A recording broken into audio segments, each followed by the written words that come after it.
Hi friends, welcome to my channel Karthik Telugu news. Friends, ఇవాళ వర్షాల గురించి ఒక ఇంపార్టెంట్ అప్డేట్ న్యూస్ అయితే రావడం జరిగింది. దీని గురించి మరిన్ని విషయాలు ఈ వీడియోలో తెలుసుకుందాం. రాష్ట్రంలో సోమ మంగళవారాల్లో పలు జిల్లాల్లో అతి భారీ వర్షాలు కురిసే అవకాశం ఉందని వాతావరణ శాఖ హెచ్చరించడం జరిగింది. ఇక కొన్ని జిల్లాలకు పసుపు రంగు హెచ్చరికలు కూడా జారీ చేశారు.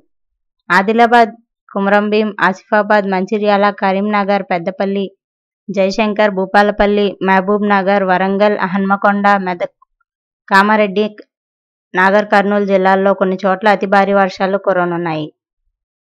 ఇక అలాగే నిర్మల్, నిజామాబాద్, జగిత్యాల, రాజన్న, సిరిసిల్ల, ములుగు, భద్రాద్రి కొత్తగూడెం, ఖమ్మం, జనగామ, సిద్దిపేట, యాదాద్రి, రంగారెడ్డి, హైదరాబాద్, మేడ్చల్, మల్కాజ్గిరి, వికారాబాద్, సంగారెడ్డి, మహబూబ్ నగర్, వనపర్తి జిల్లాల్లో కూడా అక్కడక్కడ భారీ వర్షాలు పడనున్నాయి.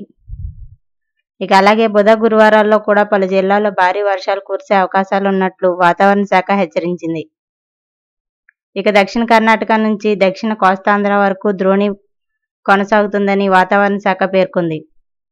అలాగే రాష్ట్రంలో శనివారం నుంచి ఆదివారం వరకు అత్యధికంగా రంగారెడ్డి జిల్లా, చేవెళ్ల, యాదాద్రి, భువనగిరి జిల్లా, యాదగిరిగుట్ట, సిద్దిపేట జిల్లా, హుస్నాబాద్, వికారాబాద్ జిల్లా, నవాబ్పేటలో 10 సెంటీమీటర్ల వరకు వర్షపాతం నమోదైంది. ఇక అలాగే రాష్ట్ర వ్యాప్తంగా అనేక ప్రాంతాల్లో భారీ వర్షాలు కురిశాయి. ఆదివారం పగటిపూట అత్యధికంగా నల్గొండ జిల్లా చిట్యాల మండలంలో 7.5 సెంటీమీటర్ల వర్షపాతం నమోదైంది. సో ఫ్రెండ్స్, ఇది అప్డేట్ న్యూస్. మరిన్ని అప్డేట్స్ కోసం ఛానల్ సబ్స్క్రైబ్ చేసుకోండి ఫ్రెండ్స్. అలాగే పక్కన ఉన్న బెల్ ఐకాన్ క్లిక్ చేసి వీలైతే ఛానల్కి ఒక లైక్ అయితే చేయండి. Thank you friends. Thanks for watching this video.